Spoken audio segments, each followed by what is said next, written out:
বিশ্ব যখন Iran Israel সংঘাতে রুদ্ধশ্বাস উত্তেজনা দেখছে, ঠিক তখনই এক ফোনালাপ বদলে দিল বিশ্ব রাজনীতির সব হিসাব নিকাশ।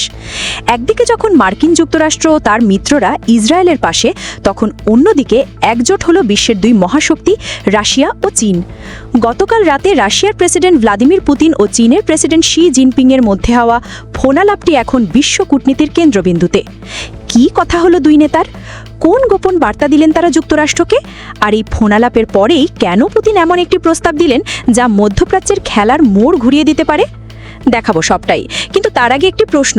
এই ফোনালাপ কি তৃতীয় বিশ্বযুদ্ধের আশঙ্কাকে আরও উস্কে দিল, নাকি শান্তির পথে নতুন দুয়ার খুলে দিল? উত্তর জানতে হলে সঙ্গে থাকুন। বিস্তারিত জানাচ্ছেন আমাদের আন্তর্জাতিক ডেস্কের রিপোর্টার। চরম উত্তেজনার মধ্যেই বেইজিং থেকে মস্কো বেজে উঠল সেই গুরুত্বপূর্ণ টেলিফোনটি। একদিকে শি জিনপিং, অন্যদিকে ভ্লাদিমির পুতিন। আলোচনার কেন্দ্রবিন্দু একটাই, ইরান ইসরায়েল সংকট। সিএনএনের রিপোর্ট অনুযায়ী চীনের প্রেসিডেন্ট শি জিনপিং সরাসরি সংঘাতে জড়িত পক্ষগুলোকে, বিশেষ করে ইসরায়েলকে অবিলম্বে যুদ্ধবিরতির আহ্বান জানান। তিনি হুঁশিয়ারি দিয়ে বলেন, এই আগুন যেন আর না ছড়াতে পারে। কিন্তু এখানেই শেষ নয়।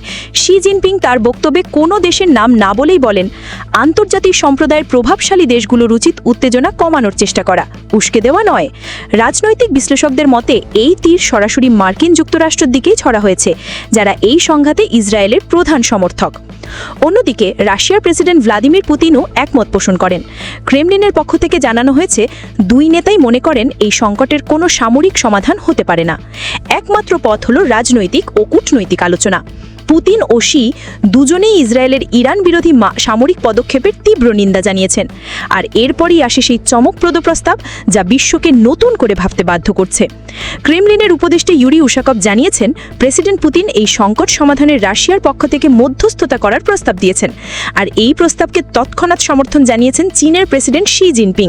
ভাবুন একবার, মধ্যপ্রাচ্যের বিবাদে এতদিন যেখানে আমেরিকার একচ্ছত্র প্রভাব ছিল, সেখানে এখন মধ্যস্থতাকারী হিসেবে রাশিয়ার আবির্ভাবের প্রস্তাব, আর তাতে চীনের সমর্থন।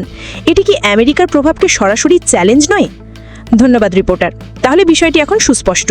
এই ফোনালাপ শুধু একটি সাধারণ কূটনৈতিক আলোচনা নয়, বরং এটি বিশ্বমঞ্চে একটি নতুন শক্তির বলয় তৈরির সুস্পষ্ট ইঙ্গিত।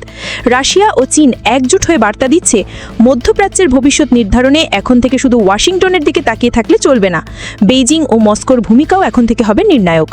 এখন প্রশ্ন হলো, পুতিনের এই মধ্যস্থতার প্রস্তাব কি ইসরায়েল ও তার মিত্ররা মেনে নেবে, নাকি এই পদক্ষেপকে কেন্দ্র করে বিশ্ব রাজনীতিতে নতুন করে স্নায়ুযুদ্ধের সূচনা হবে?